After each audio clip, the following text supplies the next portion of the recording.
I am an African. Because one thing that's interesting as well is when you look at, for example, ECOWAS and how those countries are able to intervene, but you look at their presidents, all of them have been, most of them, of the major powers, Nigeria, Ghana, and so on, they've all been in, in opposition and are able sort of to relate with opposition and the dominance of a dominant party and, you know, their mechanisms. So they're able to intervene in countries like Gambia, where the leader at the time refused to accept defeat, even though he clearly lost, officially lost. So, and I look at that in the Southern African perspective. For example, the SADC, the majority of the powerful states, South Africa obviously, are all countries that have had the same party since their sort of Liberation Day or Independence Day.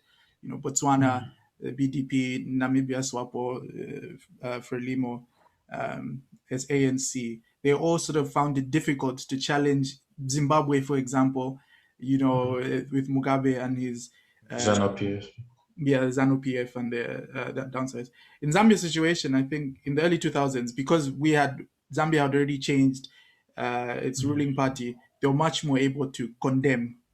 But I think do you think that the whole idea of in the geopolitical sphere of things, is it much more difficult for Southern Africa to be more active in other countries because of the historical linkages between these ruling parties that have now become, you know, dominant parties, sort of overstretching that liberation narrative?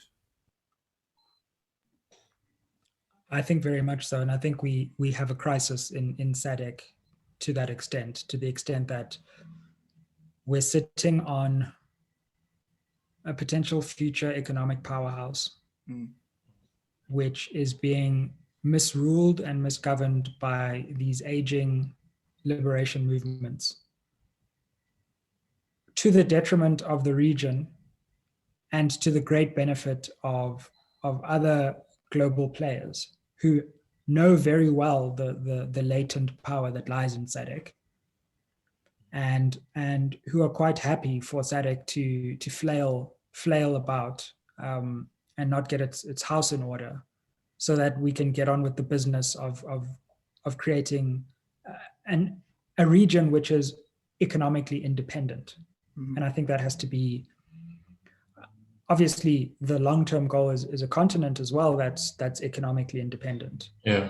But the intermediate steps would be also creating regions within that continent which themselves are economically independent. And Right. SADC has all the ingredients to be economically independent, and so and to punch its own true weight eventually. But that requires leaders within SADC to see that grand vision and to pull in the same direction, and to get their own respective homes in order. South Africa being a key example of one of the SADC states not with its house in order. Yeah.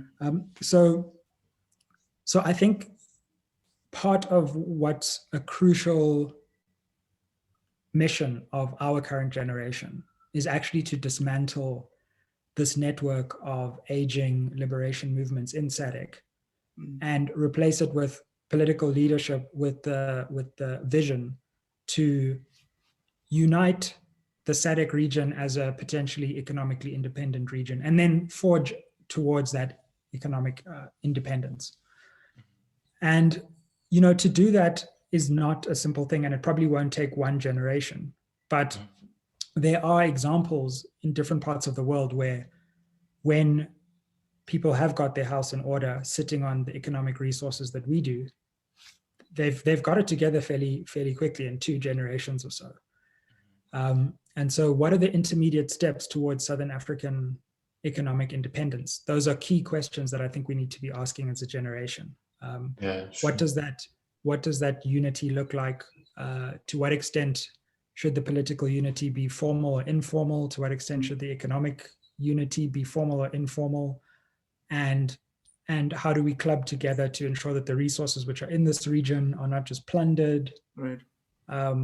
Because the region, all of that needs to especially happen. SADC, is built on a lot of, I think of all regions in Africa, probably the entire structure of the SADC is exploitative. Absolutely. The Absolutely. line of And river and people so on, know the whole this. history. Yeah. Mhm. Yeah. And Yeah, I remember watching an interesting documentary on South Africa's transition from democracy. Yeah. And they spoke to a US State Department planner in the documentary, and he said, Southern Africa is the Persian Gulf of non-oil resources. So that's what SADC means to the world.